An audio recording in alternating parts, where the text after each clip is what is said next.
With your permission, on behalf of Honorable Home Minister Sri Amit Shah ji, I raise to move that the bill further to amend the Government of National Capital Territory of Delhi Act 1991 be taken into consideration.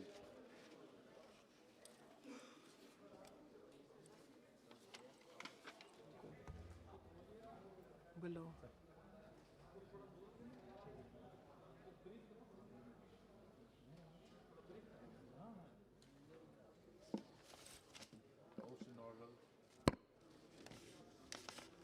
आदरणीय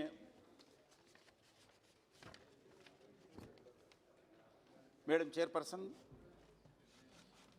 इस सदन में government of national capital territory of Delhi amendment bill 2021 का चर्चा करने की अनुमति प्रदान करने के लिए मैं आपका आभार व्यक्त करता हूं।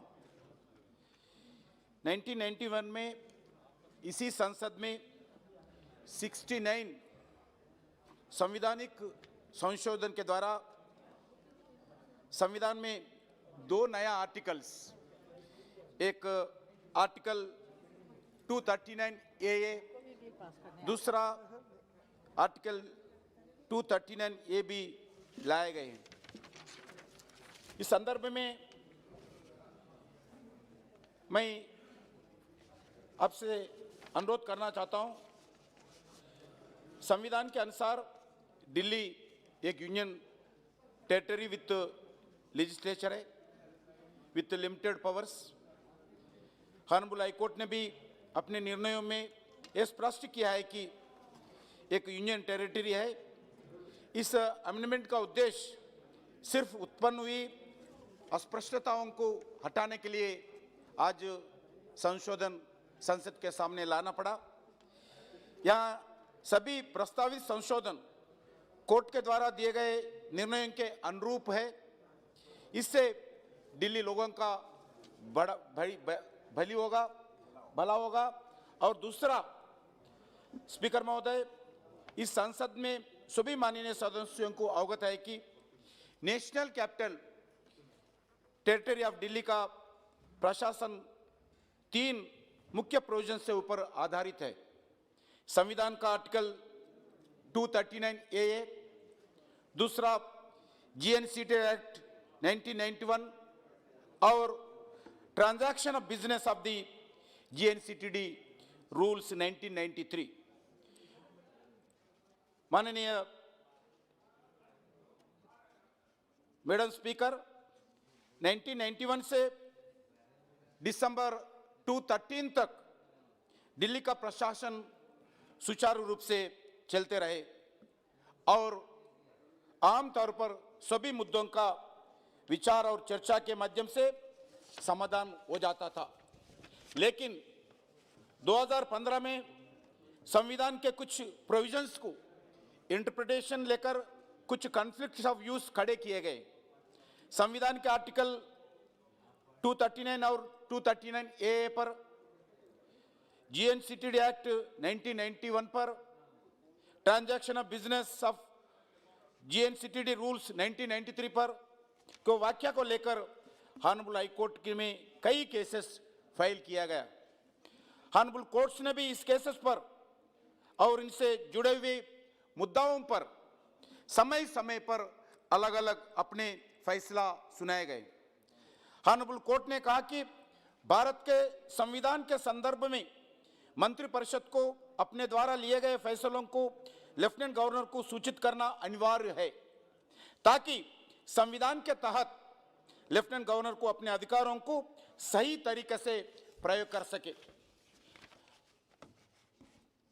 मैडम चेयरपर्सन, इन विषयों पर कुछ स्पष्टीकरण की आवश्यकता है, जिसके अभाव में सबसे अधिक नुकसान दिल्ली के हमारे आम नागरिक का हो रहे हैं। इससे दिल्ली का प्रगति पर भी बुरा असर पड़ रहा है, क्योंकि दिल्ली एक यूनियन टेरिटरी है। इसलिए भारत सरकार का और इस संसद का भी यह कर्तव्य बनता है कि अप्रोप्रिएट लेजिस्लेटिव मेजर्स में द्वारा इस कानून पर प्रशासनिक अस्पष्टताओं को हटाया जाए, टेक्निकल और लीगल एडमिनिस्ट्रेशन एम्बिग्युइटीज को हटाया जाए, जहां आवश्यकता है जी वह उचित स्पष्टीकरण किए जाए ताकि दिल्ली और दिल्ली वासियों को एक अच्छे प्रशासन का व्यवस्था मिल सके। इन सभी तथ्यों को मद्देनजर रखते हुए इस सदन में जीएनसीटीडी अमेंडमेंट बिल 2021 को लाए हैं। संविधान के आर्टिकल 239 ए की क्लास 7 भारत की संशोधन की सशक्ति करते है कि वहां कानून के द्वारा वहां प्रोविजंस बना सके, जिसके आर्टिकल 239 ए की क्लाजेस 1 से लेकर 6 के प्रोविजंस को सप्लीमेंट किया जा सके। इसके तहत संसद ने जीएनसीटीडी एक्ट 1991 को पारित किया था, क्योंकि जीएनसीटीडी एक्ट 1991 इसी संसद ने पारित किया था, इसलिए इसमें कोई भी संशोधन करने के लिए यहां संसद पूरी तरह सक्षम है, पूरा अधिकार भी है।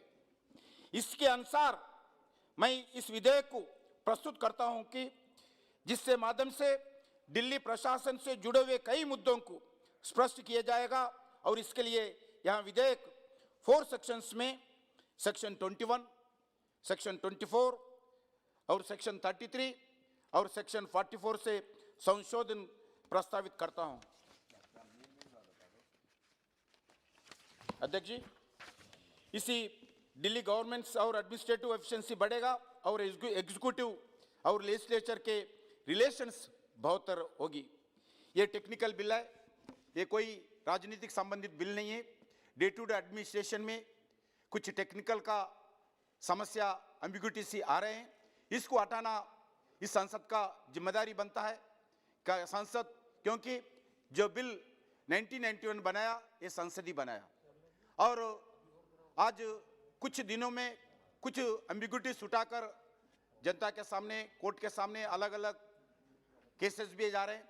इसी दृष्टिकोण से आज संसद के सामने मैं अनुरोध करता हूं जीएनसीटीडी अमेंडमेंट बिल 2021 पर विचार किया जाए और इस पे पारित किए जाए। धन्यवाद।